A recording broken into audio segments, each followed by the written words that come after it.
All right, we are live and welcome to Where's the Balance? My name is Rawle. I'm along with my partner Randall, and we'll do formal introductions in a bit. But this is our first podcast that we're making up as we go. There's no written script. I'm not sitting here reading. I'm not like Joe Biden reading from the teleprompter or honorable leader in Ottawa. This is a thoughtcast podcast. Where's the Balance is a discussion. That is the intent of this, is a discussion between myself and Randall.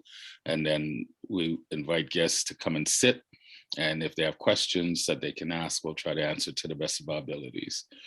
As I was saying, this is a discussion. This is not a debate. We're not here to debate each other, who's right, who's wrong.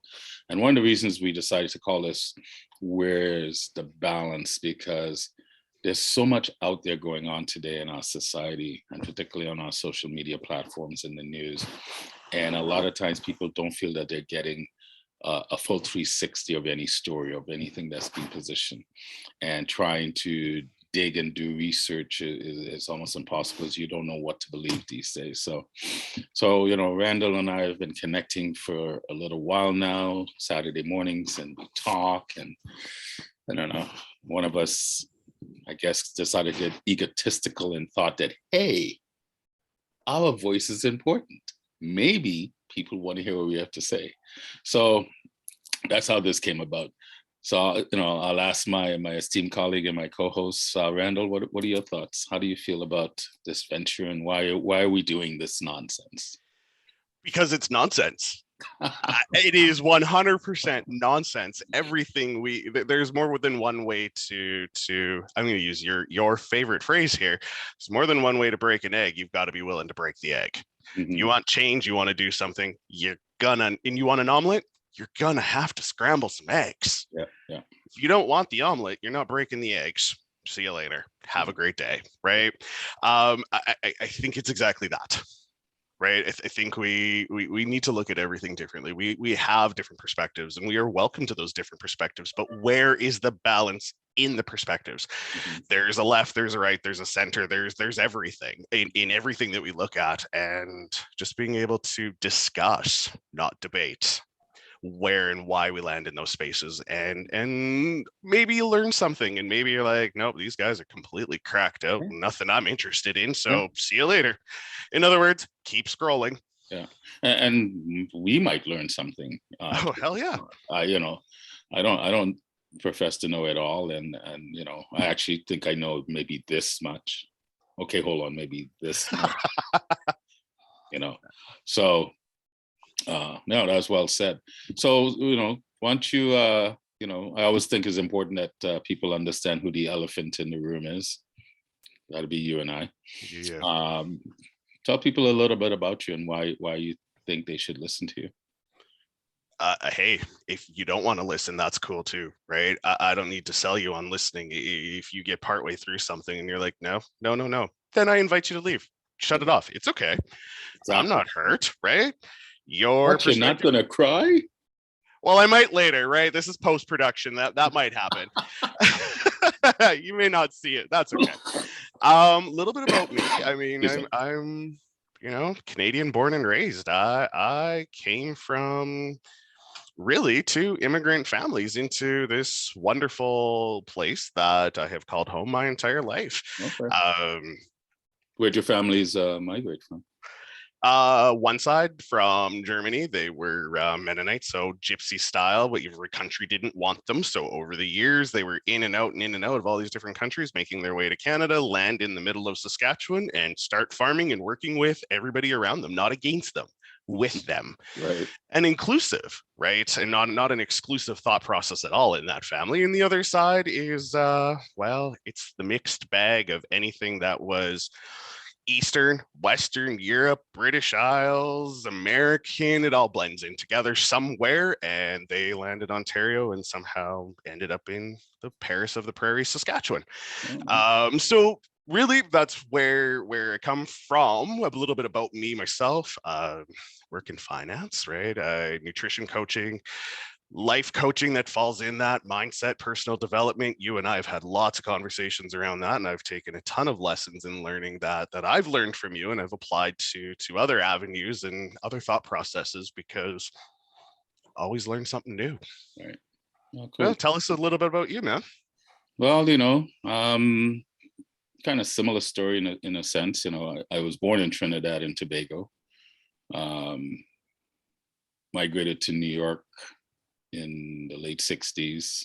Not like me myself. I didn't pull a baby Stewie and pack my bags and said, see ya.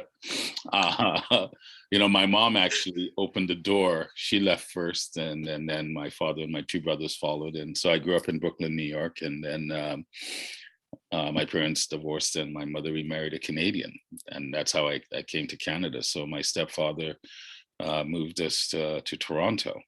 And that was my introduction into Canada. And, I always say this, my stepfather is let's just say we see the world differently. And, it's been a very interesting, challenging relationship over how many years, but I will always honor him, because if it wasn't for him, I don't know Canada. So I'm always grateful for that. Excuse me. Present day, I am, a personal leadership spiritual coach. I'm a poet. I just moved back to Toronto, which I lived in this city for many years. I spent many years in the corporate world here in Toronto. So I basically grew up with this city. When people think of Toronto today, they look at her and think she's always been this size and had this mentality. No, she didn't. And I think that's why one of the reasons I have such a love for Toronto, because we grew up together. I was a very young man, and I was living here up until 17 years ago when I moved out west to British Columbia, and was very fortunate to live in Kelowna. And so now I'm back, came back, 6-7 months ago, in the height of the madness. I thought it was time to ensure my family was doing well. My mother's getting older, and I have my sister and her kids. I have my two kids here, and it was time to come home.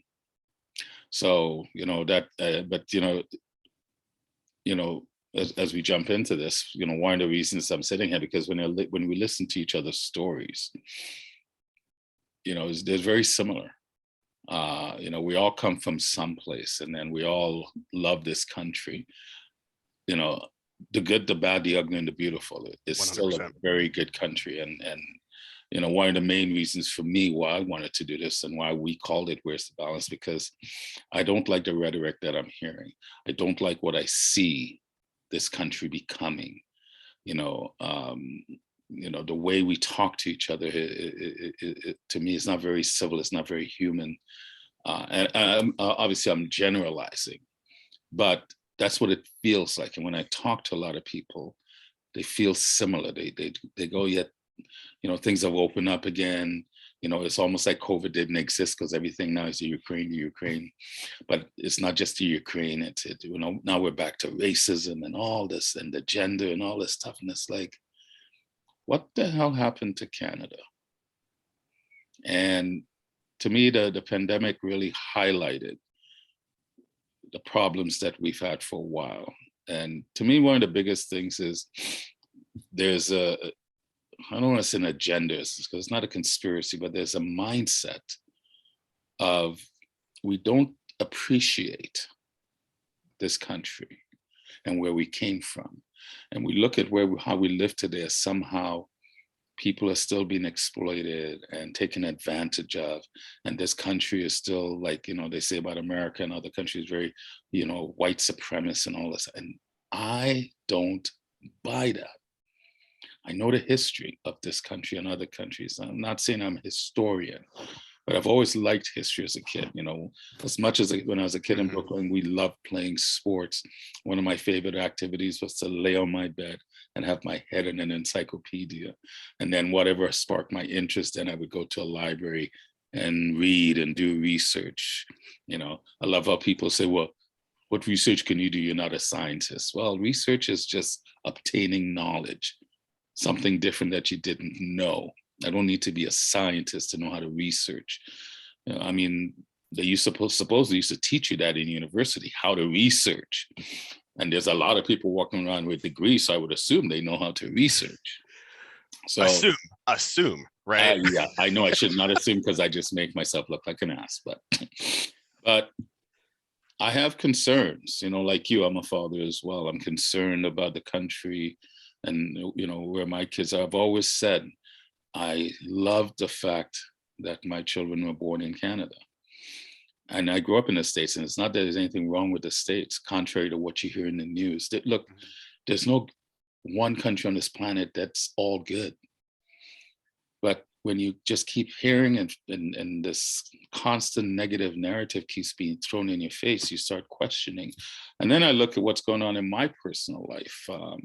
My sister, who spent 17 years, almost 20 years as a nurse, a labor and delivery nurse here in Toronto, is fighting with a component of her hospital because she was brought up on human rights charge for like racism.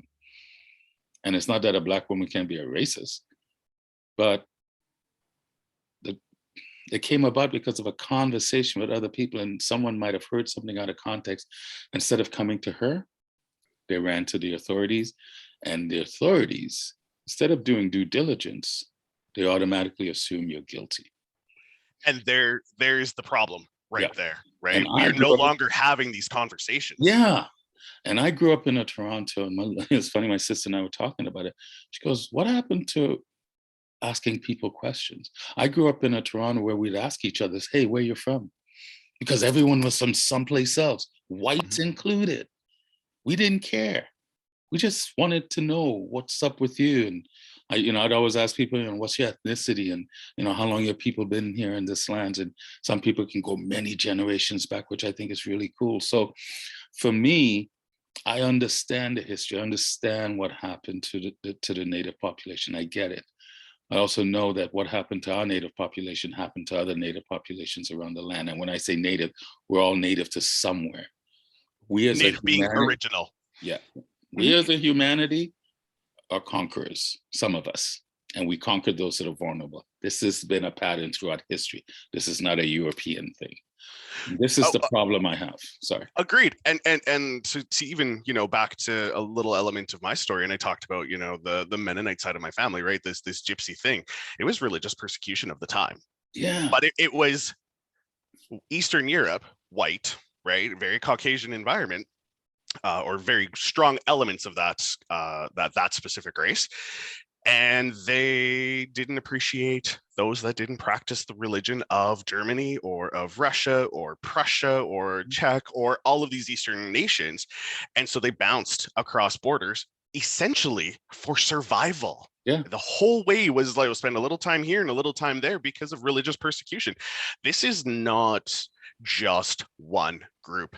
Every group, every person that came from somewhere experienced this somewhere. That's why I say if people understood history, the New World, there was no Canada, there was no United States. It was just land. And once they knew there was land and figured out, a lot of people came here, the initial people that came here came running from persecution, wanting freedoms. This is how these countries started. It's funny, people ran here for freedom, and now look at what we're doing, how many hundreds of years later. And I think a lot of it has to do with the guilt we have from the past, right? So this is why I speak the way I do. Like I said, I know history. We're still bantering over the slavery issue, and yet people act like the slavery was started by the Americans. Europeans went to Africa and stole Africans, where the majority of slaves were sold by people that look like me. Because why? They're just as ruthless as the Europeans, because they were wanting to maintain their power structure.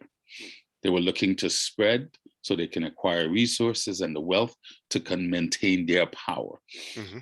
Those that have the might, the military, will always look to conquer. This wasn't a European thing. What the Europeans did was mastered what others had done before, right? The ships with the ability to move large bodies across waters like we've never really done that before. That's just a little bit, but I don't want to get into all that. It's just that But I think it's, we're trying to unbake a cake because we're not good with the past. And I'm just fed up of what I'm hearing.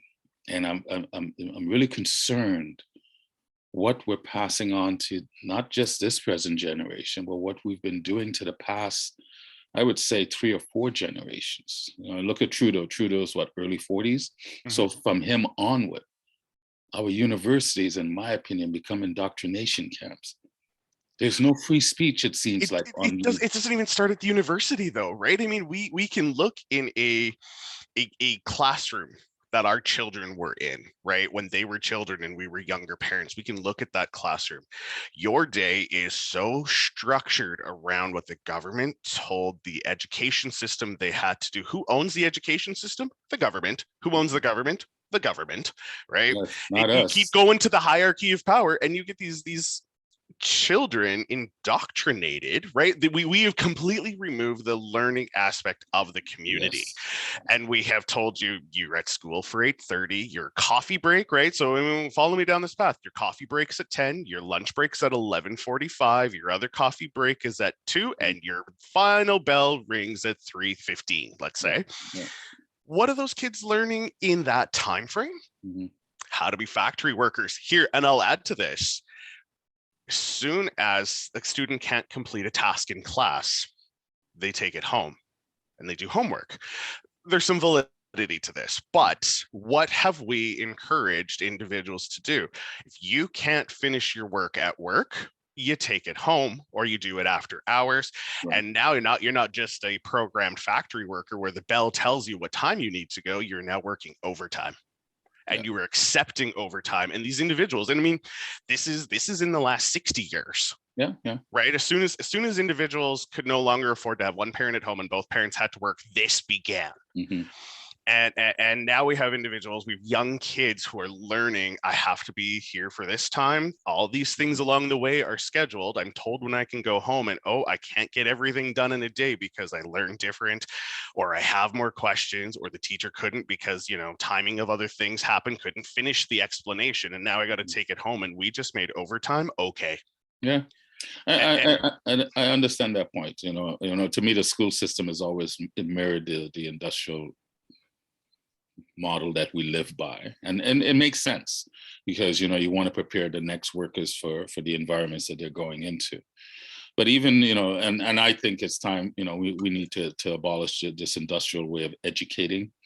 I am not a proponent of schooling. I don't like the way we school anymore, but I'm a proponent of education, of learning. But I question the education that they're getting. So I listen to Jordan Peterson. He talks about how the liberal the humanities have been hijacked in universities now. So I question that. Maybe it's time for us to look at a different schooling model. But I understand the old model. It makes sense to prepare people for the workforce. That's what it is. But I went through that system, and I think the education I got, starting in the early 60s to the end of the 70s when I finished high school, is, and we even question it then, is better than it is today. The education that I got, the little education I got from Trinidad, which was based on the British system. And I went to school when they still flogged you. They still beat you. We used to have... I'm so sorry, brother. It's funny, I joke about it, but it's funny, Friday was like public flogging day. The headmaster would pick the worst kid who did the worst thing and got beat in front of the whole class to deter everyone from not doing bad things. Outside, attached to the cenotaph and everything. Yeah.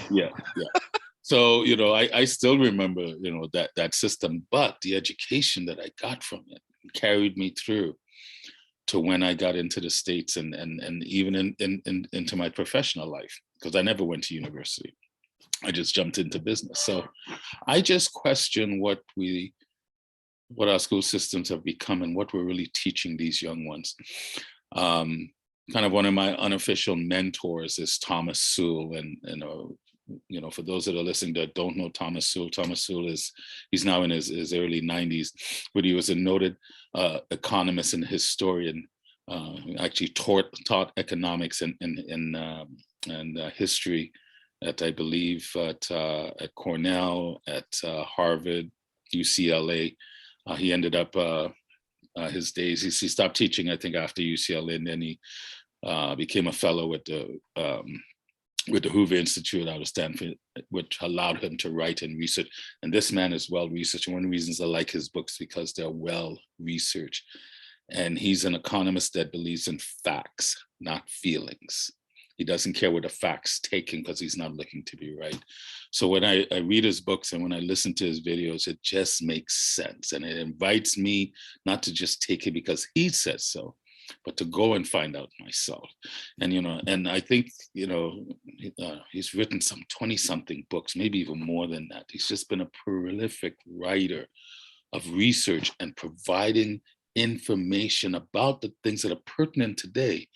I don't think there's a culture on this planet he has not researched an ethnicity.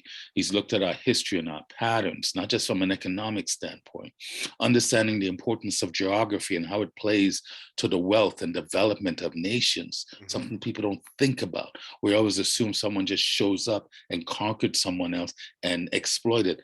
That's happened, but it's not always the case. So anyway, I just love people that are knowledgeable and they don't care where the facts take them because they're just seeking truth. And this is why I think it's important that, we do this, not to say that our truth is the absolute truth, but to invite people to stop a second and do some research and understand that these things that we're facing today affects us all. And I think one of the biggest things I would love to the call to action to the listeners as we move on with this is to truly become a citizen again. I think many people have plugged out of that. We have taken our citizenship for granted. I've always said those that weren't born in this country have a greater appreciation and a love for this country than the ones that were born here. Right? I had to study and to become a Canadian citizen and to raise my right hand, and I made an allegiance to Canada. When they talked about the Queen, I kept my mouth shut. I swear to God, I didn't say, I pledged to Queen. No. When I raised my right hand, I took an allegiance to Canada, the people of Canada. And I think the people of Canada need to remember what citizenship means. It's active. You have to fight to maintain it. And I think we've plugged out technology, laziness, survival.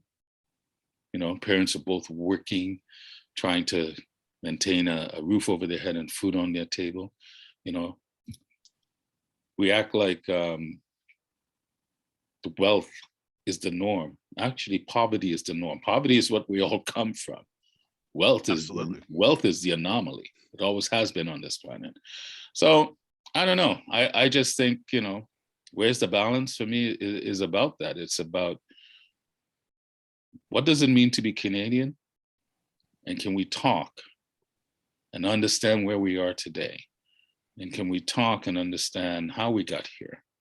Because the more you understand the past, not fear it, understand it, want to learn from it, you stand a chance of not repeating certain things, but knowing the things that didn't work, what not to do. All the answers lay in the past, but we're ignoring it. So we just have to, remake the bed. We got to unravel the fibers. We got to fluff the pillows. We got to redo the whole process. And I agree. We're not looking far enough back. We're not seeing the history. We're not seeing the repetition. We're not collectively. We're not, right? Yeah. I mean, the more individuals that want to stop, talk, and think about this and have good discussions about this, the more you start to reshape the direction that you really want it to go. And you need to remove the roadblocks. And if you don't want to talk and discuss about it or listen to us and you choose, to scroll away and screw these guys, that's fine. Find somebody else that's going to do it for you. You said a key word, so I didn't mean to cut you off. You said a key word, think. We don't think anymore. We're not teaching children in schools, not just university, in schools, how to think. We're telling them what to think. Critical thinking is a lost art. The Well, ability. and we can see that in emergency type situations, right? Critical thinking doesn't have to be on 100% of the time, but it needs to be triggered on when you need to access it, right? Right. If you have no idea where critical thinking is, or even how you would respond in a situation because you've not lived through that situation, apply it to another area of life. How did you respond with the school bully? Yeah. How did you respond with a teacher you didn't like, or that you always felt was, cruel to you and loved the other 30 kids in the class? How you take those moments and think about what you did and how you did it to apply to how you might critically think. And if you don't have a solid answer, you need to think about And what you even would just critically respond. And even what the process of critical thinking means, it's not just sitting and thinking like, Atlas. It's, understanding, it's okay. Can I look at the situation and truly, dissect what's happening? Can I use all my faculties of reason and logic, not just feelings and emotions, to dissect what's going on? Can I build a thesis around what I see and then figure out how to either prove it or disprove it? There's a process to critical thinking that we're not teaching anymore. And this comes to, and you said it, self-removal, right? Can you stand outside of the situation that you are currently in and actually access and think through all the steps? Yeah. Can you? Right? It is a learned art for some, and it's a lost art for many. I like to think I can, but I'm also open to the fact that I may not know it all, or I don't. So this is why I like to research and I like to talk to the people and get their viewpoints, even when I disagree with them. We live in a time now that if we're engaged in a conversation and you don't agree with me, you're not hearing me.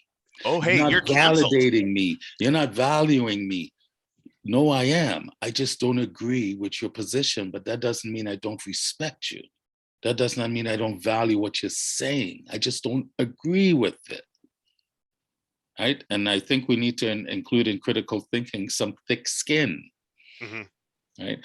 I wanted to do something. I mean, we said we're just going to make this up as we go, and we're so grateful that someone decided to join us and listen in. But I'm going to invite him not to just listen in. Now that you've gotten a slice of what we're hoping to do over however long, where the balance goes, Justin, if you don't mind me using your name, I just did. So if you have a problem with it, hold on, editing machine. No. What are your thoughts? What do you, based on what you've heard, what do you want from this vehicle? What do you like? Do you like what you're hearing? Blah blah blah.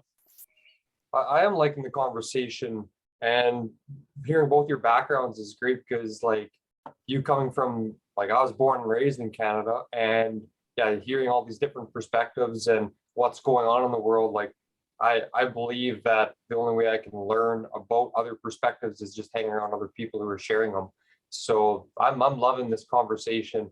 I do apologize. I was doing some paperwork behind the scenes, but I mean, when it comes to like you said, critical thinking, it made me think of this morning. My son was super proud of showing his artwork from school, and I was like, he drew a pond and cattails, and I'm like, I don't remember ever teaching about cattails. And he's like, yeah, the teacher just told us to do a cattail, and I was like, okay. So he remembered what it is and what it was, but then even this morning I was like, the teacher said to just do this, and I'm like, that's what the whole concept is. I like schooling, but it's a matter of what's being taught and how that process is being instilled into. Because I mean, I didn't get beat in school, but I got beat at home if I was doing wrong things, right? So now, I mean, there's kids that, I'll call the cops on my parents if they're going to do that. So times are changing, and we got to keep changing the way we're processing things and teaching things to our kids. So that's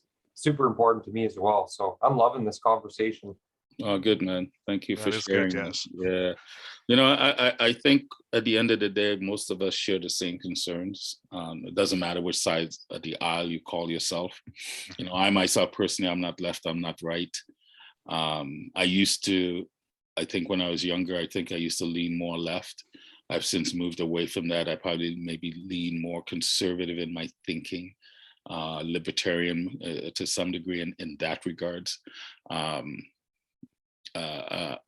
I try to stay in the balance because I do believe the truth sometimes lie within the balance. I'll use race as an example. I think there's some truth on both sides of what's going on.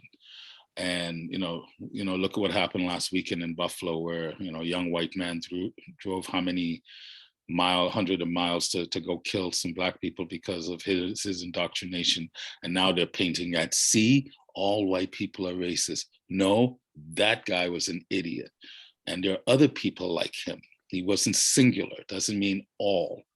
And we need to stop that broad stroking, because my understanding coming up when we were fighting racism in the early days is we were fighting broad stroking any one ethnicity. When I say Black and white, I don't mean race, because race was created during the last slavery craziness. We didn't categorize ourselves as race previous to that. Race was created to really support this last version of slavery, and particularly in the Americas, because in their documents, they have a thing that says all men are created equal. And if all men are created equal, how do you justify slavery? And those so-called white racist founding fathers, George Washington was a slave owner, but he was a slave owner who didn't like slavery, but he knew the times he was living in, and he rather had kept his slaves and kept them safe and taken care of than just send them out.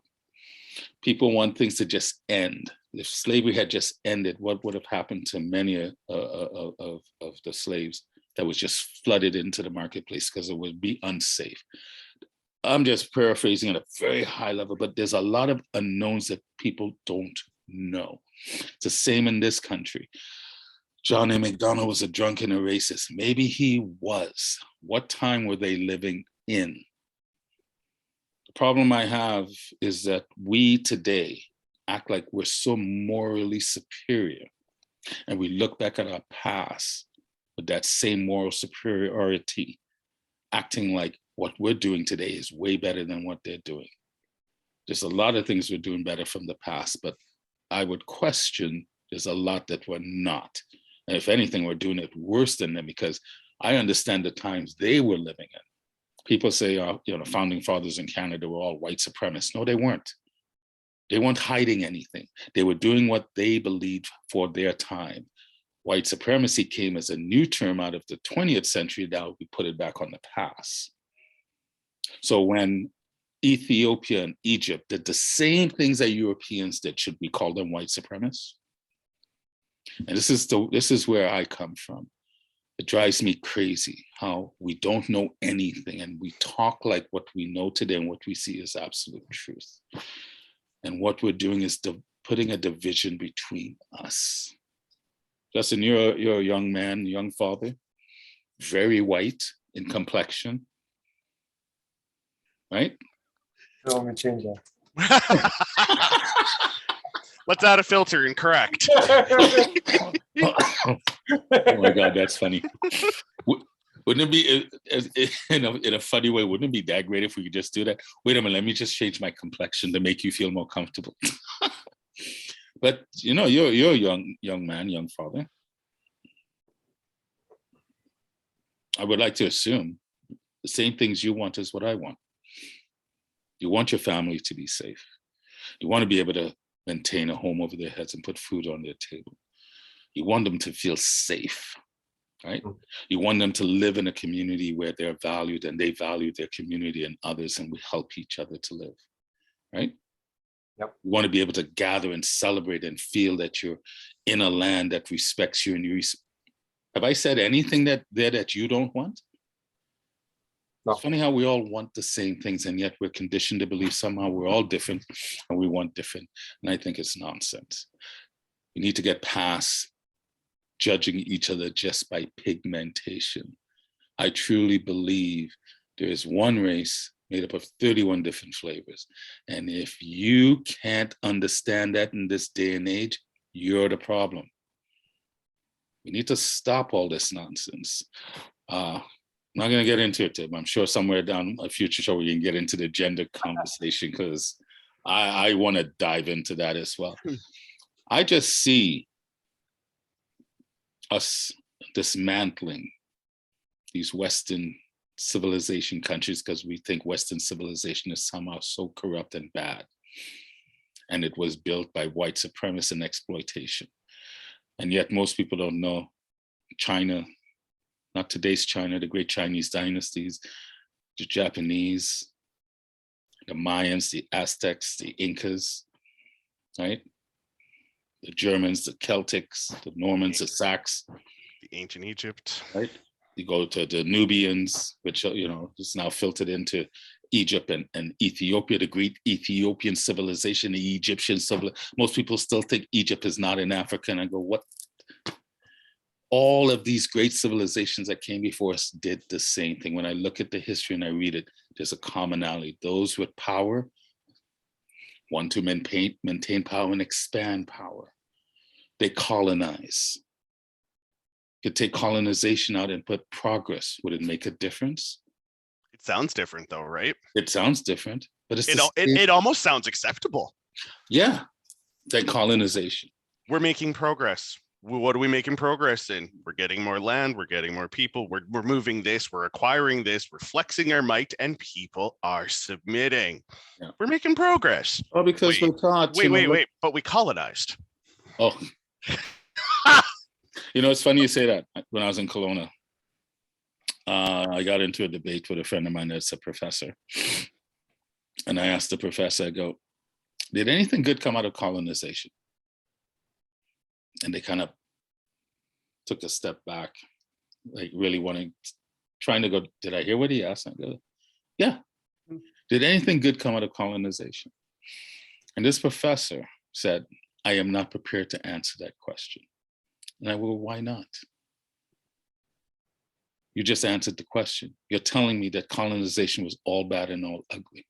That says to me you don't really understand what colonization is. But you've been conditioned to understand what it is. I find that most of these people that are fighting these fights and these causes really don't understand the cause and the history of the cause, right? I look at the women's issue today. I think the women's issue is, I don't know where it is today. And what we're doing with all this other gender is actually eroding women and the rights and the stuff they have. But like I said, we'll get into that. There's a lot of things to unpack. But I ultimately hope that we can talk and invite others to come and engage in discussion and dialogue with us, and to talk on both sides. I don't want just people, one-sided people that think the same way. I would love to, you know, if someone identifies as a racist, to come on this show and sit down and talk with us. I want to understand why you feel this way, right? What's driving your thinking? Was it because you were raised that way? Or is it something that happened in life that you adopted this mentality? I'm not ignorant. There's people out there like that. And when I say racist, I don't mean just white. Because now there's this thing, well, other people can be racist, only whites. Really? That's racist. Just that statement alone is racist. 100% it is. Right?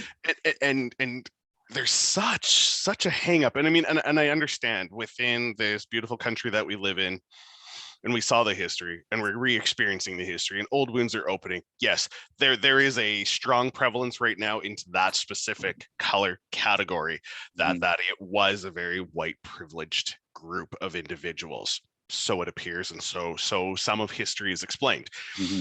But being able to say or willing to say that only whites are racist is, I agree, is completely a racist statement that gets kind of brushed out of the whole story. It gets brushed out.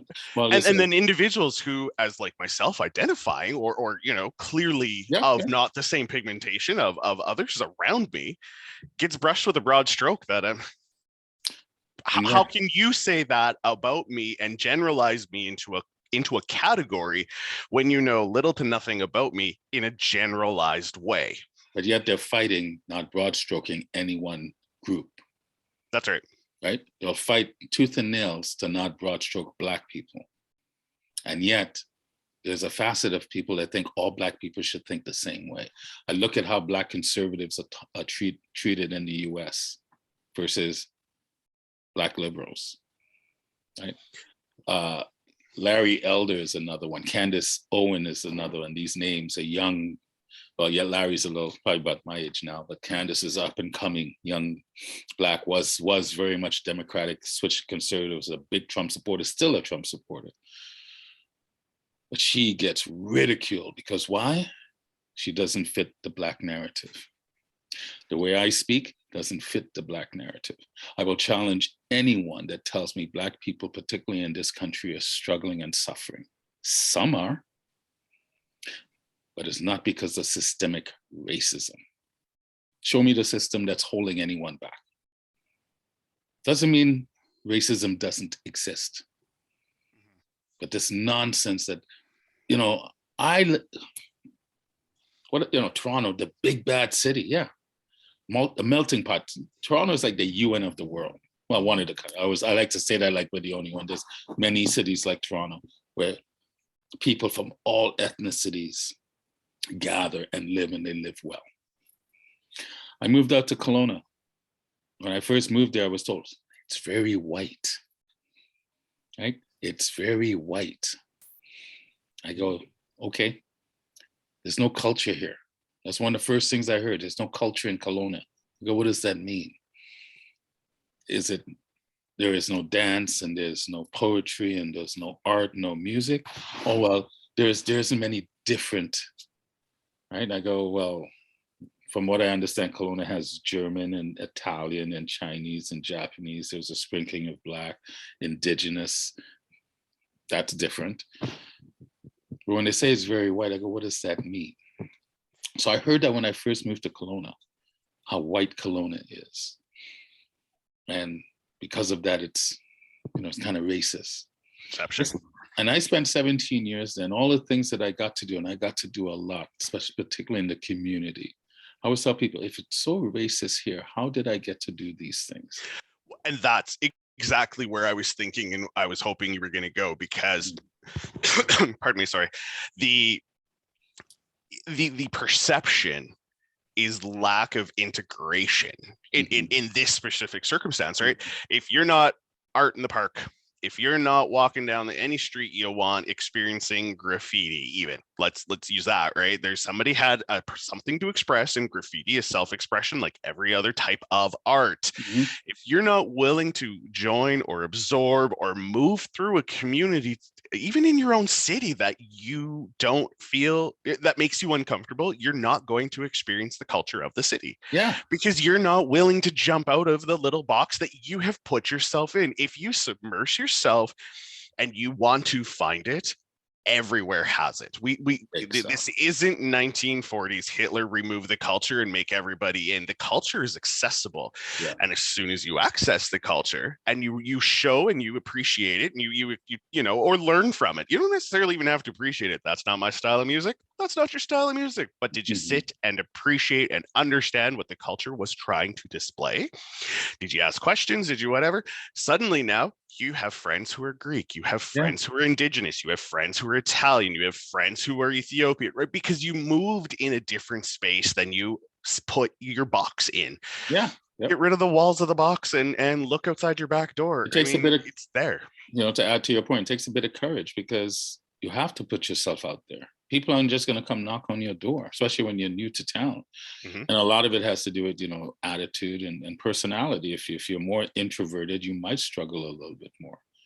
You can still experience culture in your city, even as an introvert. Yeah. Sit at the back of the room. That's where you're comfortable. Sit at the back of the room. But I understand it could be more challenging because, but it's not just extra. But I do believe attitude and personality has something to do with it. But you also still have to get yourself out there, because you could be an extrovert and be a loud extrovert. You might repel people just as well. So, and you may not learn or collect any culture because you're pushing out so hard that nothing can come in. Exactly. It's just finding the balance, but you ultimately still have to have a bit of courage and put yourself out there. I quickly got myself immersed in Kelowna. I heard all the rhetoric. Kelowna is very cliquey and it's very white. And I go, do you know at least when I moved to Kelowna 17 years ago. Back then, Kelowna, I think based on the 2006 census, I can't remember the years, whatever. Kelowna was deemed, I think back then, like 93% Caucasian. What the hell do you think you're going to see in the streets when people say it's so white? Canada today, actually, well, from the last census, which was what? 16? 16, yeah, so 2016. Canada, based on the last census of 2016, 72% of her citizens still identified as Caucasian. Now, Toronto, Montreal, Vancouver, those numbers, Halifax, for sure. Calgary, Winnipeg, those numbers, you know, Toronto is, I think, almost 50-50, right? It leads the pack in that regard. But overall, as a nation, 72%. I go, what the heck do you think you're going to see in the streets? Absolutely. What do you think? Does it really matter? I felt welcome in Kelowna, and even in Kelowna, feeling welcome, I did experience, I don't want to say racism. Racism to me is a system that uses its power to deny, particularly so-called minorities, and that's another thing I don't do. I'm not a minority, but that's what it was. That's what racism is. I have experienced discrimination and prejudice in Kelowna. I am in the middle of Saskatchewan, man. I'm in a collective city of 250,000 people. As your standard issued Caucasian European descent, yeah, I've been on the other side of exactly what you're talking about, and I have been put into similar types of situations, but I'm not profiled necessarily as the bad person the way you described yourself. I'm at the other end and profiled the bad person because I'm a Caucasian individual walking down the street, and I have all this privilege and I have all these rights that every other flipping person in this country has access to. There's no rules that say you can't and I can. But the way you're profiled, and the way I might be profiled by whatever idiots are running things is no different. No, it's the exact same system. Exact same thing. You're profiled the bad guy and I'm profiled the bad guy, but we're profiled bad guys for different reasons, but the same system was used for both. Yes. And that's what people aren't seeing. You know, so I challenge people when they're talking about, you know, white privilege. I go, do you realize that's racist? We have people of color and then white. That's still segregation. It's like, what are we doing? We're supposed to be fighting racism by practicing racism? No, you're adding fuel to the fire. You throw another log on. Yeah, you are. And I think this is what, for me, has been highlighted so much over the last 10 years. You know, so I love listening to Thomas Sewell, and then, you know,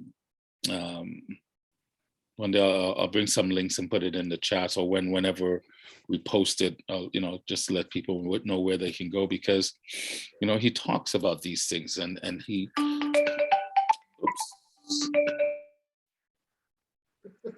You can't get that queued up right.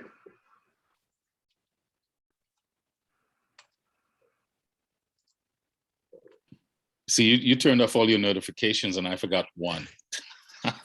And you were like, I might ping, it might go off, it might something. I'm like, no, yeah, I controlled all of mine. Of course it does, yeah. But that's all part of doing this, man. But no, I just think, you know, you can't want to end something by practicing it. All you're doing is keeping it going. And it just seems like we don't want to let go of some of the things that have ailed us in the past.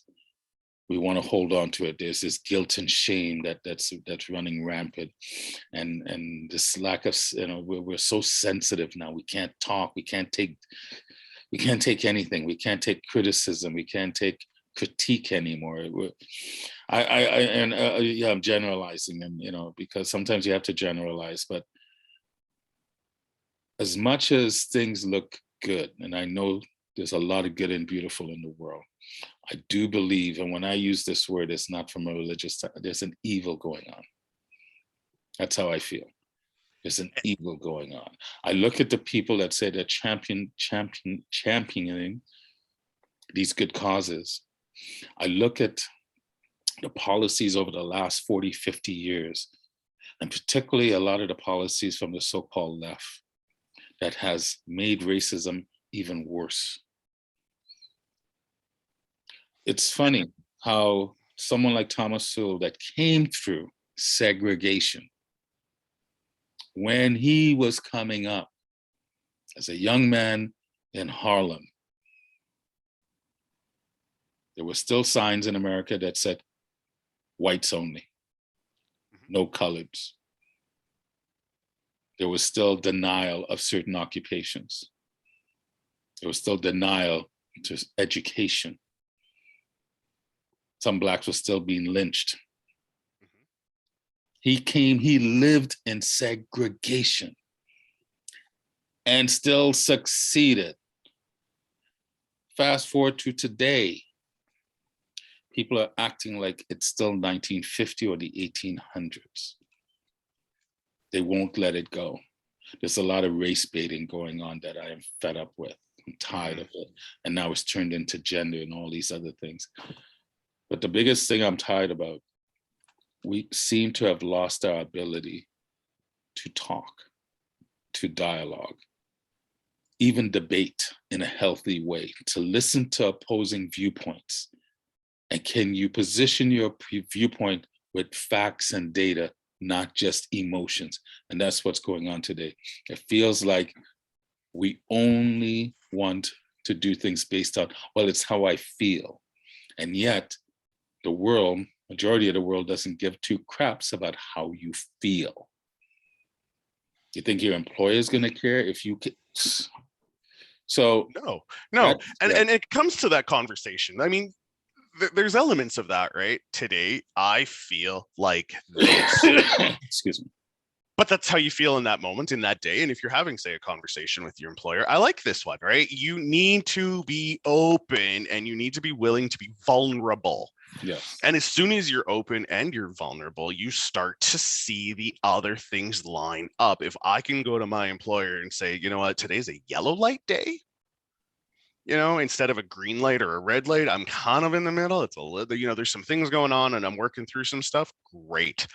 That conversation identifies today is a good day. I'm still going to get things done, but don't come with a bunch of pressure or a bunch of other things, because it could full stop, because you know, an individual might have been through something that they don't want to necessarily talk about the thing, but they want to be able to identify today is not a great day. The feel needs to be in the conversation in those circumstances.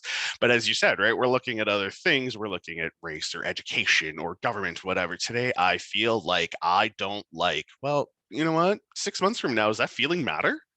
Yeah. A year from now, does that feeling matter? And I think that's another portion of what's lost in this whole process is we've come to I feel, but does that feeling matter, right? Have you used your critical thinking skills or learned or applied something along the way that says, this is legit, this is real, there's facts to why this is happening, and this is why I feel that, because I have all these other critical pieces of data that support what I'm thinking or what I need to do or respond with.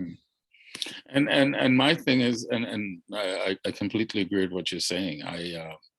You know, for me, it doesn't matter what viewpoint you hold, but can you support your viewpoint with more than just feelings, right? And can you be open, and can you be vulnerable, and can you talk about it? Yeah. And because I really don't care. You know, I don't want everyone to, man, I just think this world would be extremely boring if we all looked the same and talked the same and sounded the same and thought the same. And, you know, there's this push for utopia. And I think when I was a younger man, I drank that Kool-Aid as well. And then I quickly realized utopia is really totalitarianism. It's in order to get everyone to look the same, or maybe not look the same, but to walk the same way, think the same way, do the same things, you have to control them. You can't have free will and free thought in that society. So and this is what it feels like we're pushing to, because we're under the spell that everyone is equal and we're all equal in spirit, but we all not. You and I are not equal. You have abilities and skills that I don't, and vice versa. Absolutely. And you're more handsome than I am. So thanks, brother. I appreciate that. Well, we're definitely not equal, but we're equal as humans. And all I want is the opportunity. And I think we've gotten lost with opportunities and trying to control outcomes, because we look at the past as something evil and people have been exploited. Now, don't get me wrong. There's been a lot of being exploited in the past, tons, not denying that. And I don't see how we'll ever get rid of that unless we, like I said, control people. But I also, yeah. Go ahead. I just want to dovetail in exactly what you're saying. I also think too that there's this constant concept, ideology, not even concept. There's nothing concrete about it, that we are all going to be happy and excited about absolutely everything. We don't live in a constant state of euphoria. We can't. We don't function. Our brain doesn't work that way. If we're all going to be happy and excited and show up and do everything that we think we're supposed to do and be happy about it, we are back to your totalitarian government statement. We are not euphoric for a reason, because we are not intended to feel good and be beautiful all the time. We will have bad, we will have ugly. Life happens, and that's the beauty of that. We need to experience all these things because they help us grow, create critical thinkers, develop new ideas, things like diabetic medication, right? These things had to happen in order to get to a better place. Does it mean that it's all fixed and everything's gone? Absolutely not. But we got better at certain things. We can apply a lot of those to other areas. But what you're talking about, because I say that, I've said it to you many times, we have the good, the bad, the ugly, and the beautiful. But what we're also living is the decadence of those that fought for our freedom. Mm-hmm. Past generations fought for our freedom. Future generations' job is to keep that freedom, to keep those freedoms that they fought for. But a lot of times the ones that are now in charge on keeping it, because they don't understand what happened and how past generations fought and what they fought for, what society they came from, they don't appreciate it. Because you look at the ones that are wanting to rip this down. They're wanting to rip this down, but they're in it. And because of the system, it gave them that freedom to think that way. And it's like, what are you not seeing? My thing is... Go ahead. Yeah. Well, the attitude is life is not fair. Life is never fair. Life doesn't look at life that way. We look at life that way because why? We come from those that fought for something. And scarcity. Yes, well, that's right. The first principle of economics. And if everyone understood a little bit of economics, but now we live in a time where you got the spiritual movement, scarcity is a joke, and there's more than enough. No, there isn't. There's never more than enough of anything, and particularly as our population grow. There's more than enough if we use science and technology in a way to help that. But I accept there's good, bad, ugly, and beautiful in all of us. Mm-hmm. And I am here to experience the good, the bad, the ugly, and the beautiful. I've done those things. I've had it done to me. We now have morphed into these generations that believe that life is only good and beautiful. And there's nothing wrong with abundance concept in that, right? But you need to there's too much abundance in that. Yeah. The loss of understanding scarcity for what was fought for, mm-hmm. for what my grandparents had to live through in this country, in that scarcity section, and what happened in World War I and II as they moved out of Europe and made their way here, right? Mm-hmm. All of that had happened out of scarcity. Moving to a new land to practice religious freedoms, pioneer, farm. There's the abundance. There is a better place.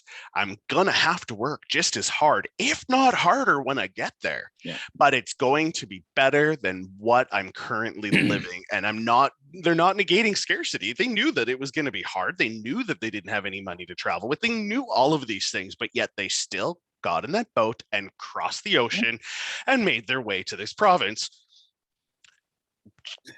20 years after it became a province, this place was new. This was no longer lower or upper Canada. This was new. Saskatchewan had been a province for 20 years. Canada's still a young country. It's a baby in comparison to many others.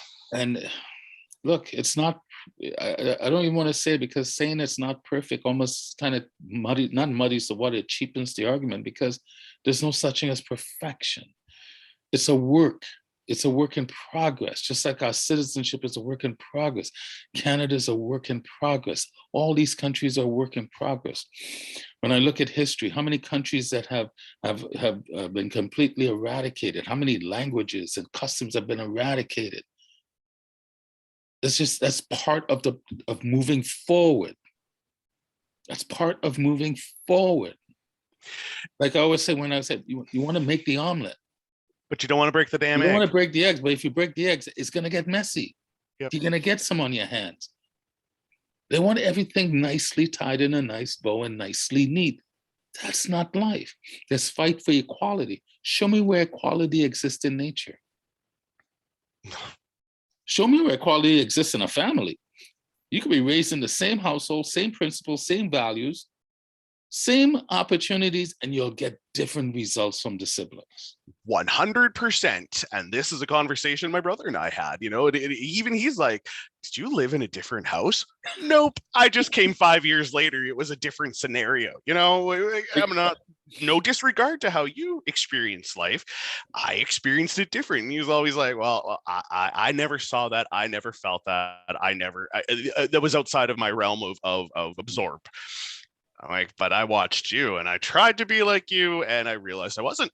Exactly. Right. But very, very different people, two siblings in a family of four. What easiest way to see where equality and duality live when you can take four and see two kids, right? The only two in a family of four that have different ways, and we have different lifestyles, but yet in the last 2 years realized we actually have incredible amount of similarities. Yeah. And the older you get and the more more seasoned you get, you start seeing those things. But I like seasoned. That's not mature, right? We're seasoned and rotations around the sun. Well, look at the salt and pepper in my beard. I am. You can't see mine, but it's there. I am seasoned. Justin, one day you got to look forward to all this. All this seasoning. It's coming. But you know what, my friend? I joke. It's getting older, even still in this madness. There's a beauty to it. I wouldn't want to go back. Not that things were bad or whatever. I've experienced a lot of bad and ugly in my day, but I also experienced a lot of good and beautiful. But if that mythical genie showed up and go, I could send you back. No, go away. No. Go away. I done it. I like where I am today. There's a lot of things I don't want to redo. I just don't want to redo it because I did it and I learned. And because I did it, the wisdom that I obtained. And this is what I try to get across to people. We are here to experience the good, bad, ugly, and beautiful.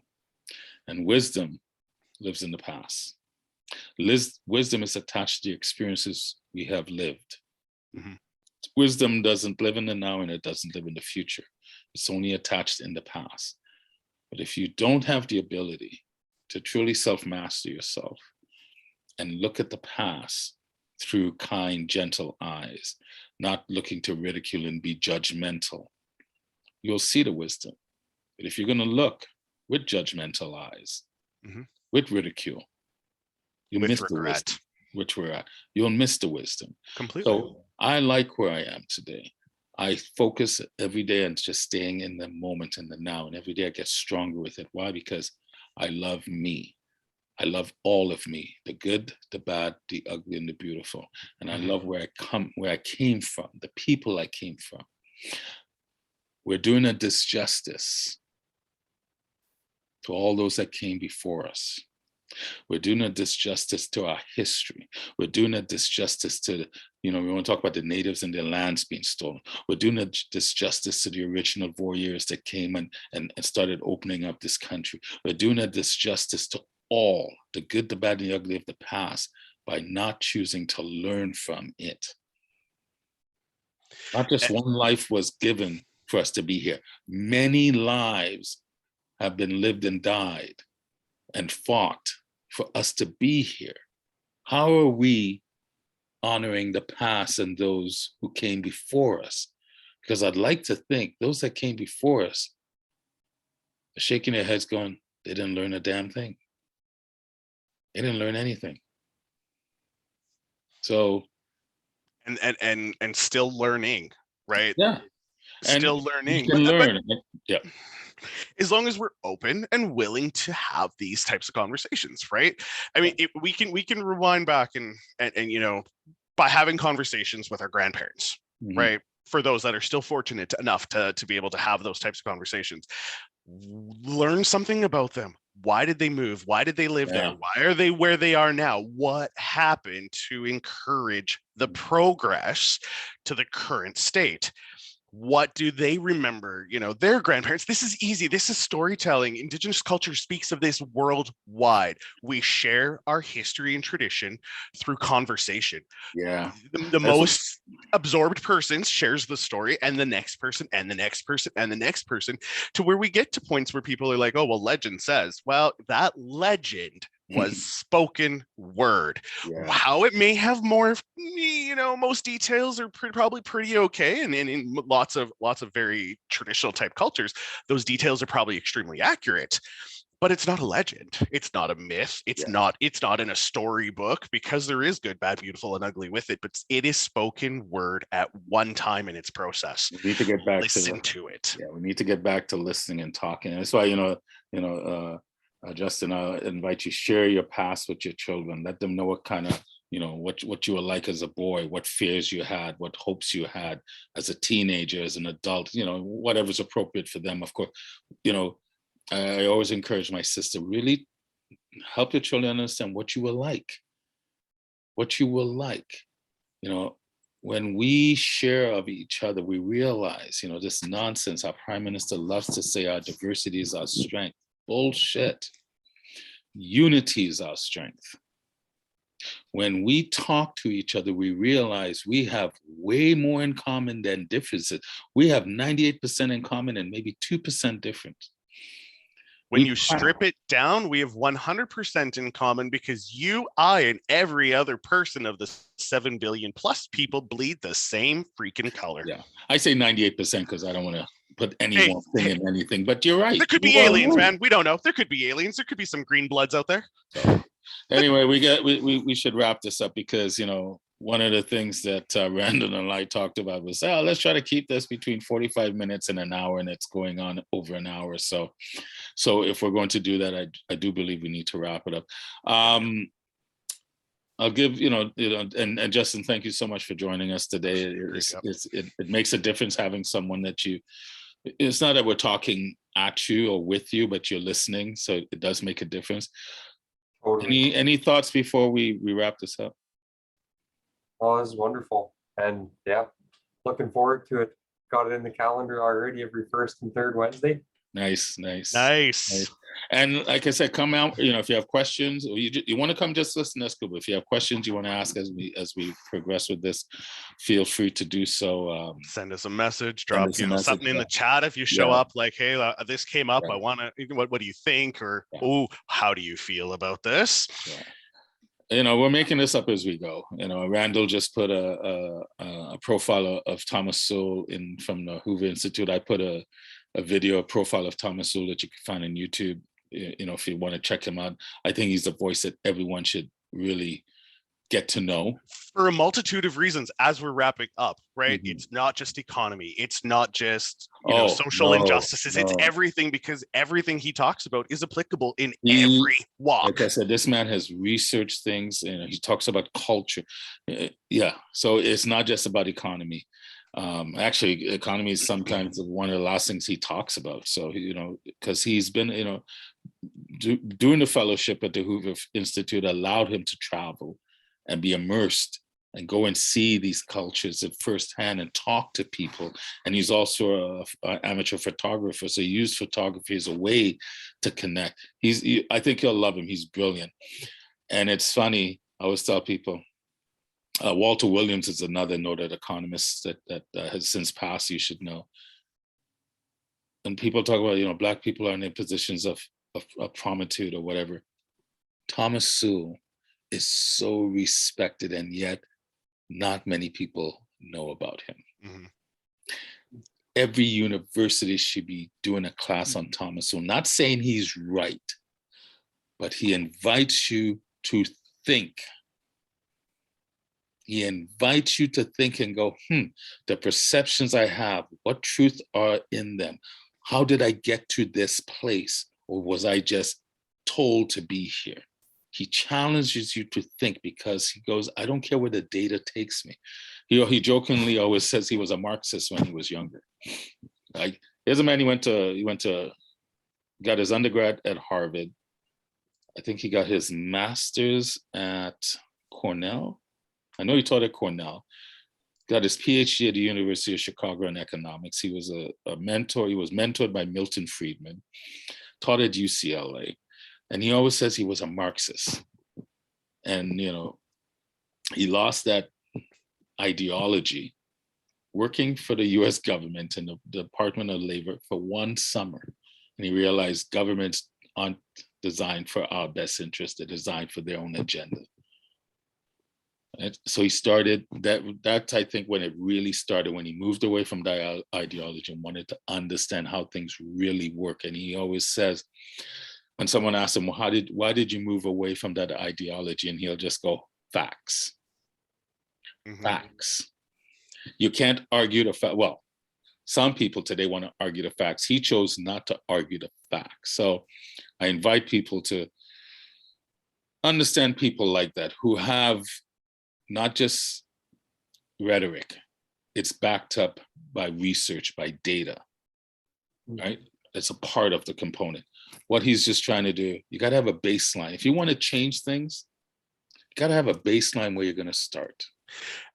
And you have to be willing to be uncomfortable. Yes. Because if you don't want to be uncomfortable, or if you don't like the idea of your skin grating against the cheese grater, you're not going to fabricate the change you want. So, we have gotten soft. How do you make a diamond? Diamond is made over thousands of years by pressure, forging steel. If we had to do what our ancestors did, I don't know if we could do it today, because we've gotten so soft. This is why I invite parents. It's not I want your children to struggle. Stop doing everything for them. When I was coaching football, I used to tell my parents that all the time. Stop babying them. Let them figure stuff out. They want to call me up and give me a hard time when my son isn't playing. I said, do you stick around and practice to see what your son is doing? You think I'm just picking on your son? You get on the field. Playing on the field is not a right, it's a privilege. And that privilege you exercise by what you do in practice. And if you're not willing to do what you need to do in practice, you're not going to get on the damn field. So, in a wrap to that, if you don't show up for yourself, don't expect anything to show up for you. There you go. That's a good way to end it. Sorry, helping you out, brother. We were going somewhere there, but we were going to help you out. Well, no, we'll talk for we do have to end it. But anyway, I just want to say thank you to both of you. Thank you for this. Thank you for being here with us for this venture. We will see where it takes us. All I know is we're on the roller coaster now, my brother. Let's see how we navigate the ups and the downs and the twists and the turns. But I think it'll be a good journey. Fantastic. Yep. Just keep being true to yourself. Keep being true to what you believe. I still believe in this country. I don't believe in our government, but I believe in the people. I've always said, one of my proudest days was back in June in 1999 when I became a Canadian citizen. I have many friends that want to leave this country because they don't like where it's going. I've had that thought myself. But at the end of the day, I can't see myself running away, because I still love living here. I still love the people. And I always invite my Canadian brothers and sisters, you want to understand this country? Jump in your damn car and drive coast to coast to coast and meet the people. I was fortunate enough to drive across this country, from Ontario on. Spent a little bit of time out east, and everywhere I've ever gone, I've always felt welcomed. Mm-hmm. Doesn't mean I haven't had issues. Right. The vast majority have always felt welcome. So I'll end our show on that, is that Where's the Balance is a show by two knuckleheads who are fathers, who are human, who are men. And we invite other knuckleheads like our friend Justin to just come and talk and listen and ask questions.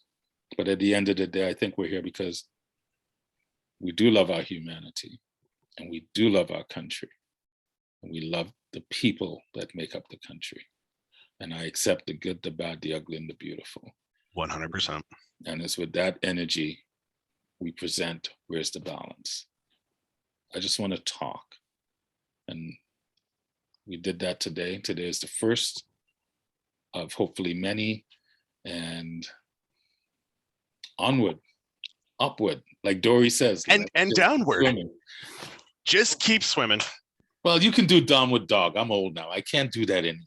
But It's a little tough to get up from, right? yeah, and it hurts the shoulders from all the pounding from rugby and football. But no, but brothers, you guys be well. We will see you in a couple of weeks. As Justin says, we're on the first and third Wednesdays of every month. I'll be posting this up in the coming days, and I doubt I'll even do any editing. I just want to just put it raw and let people see we're not hiding anything. If I said a F-bomb that YouTube doesn't like, I really don't care, because I don't think we're worried about monetizing. If that happens, we'll worry about that down the road. But ultimately, it's thank you. Have a great day. Love your family. Stay close to them. Hold them tight. Because at the end of the day, it's about the people that we love. And I love you guys very much. Thank you.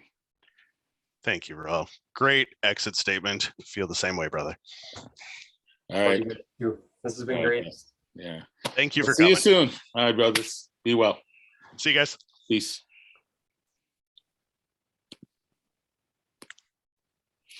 That was amazing, man. So much fun. I was a little bit like, what, where, right? But I mean, it's like, it's all conversation. It's just like, I got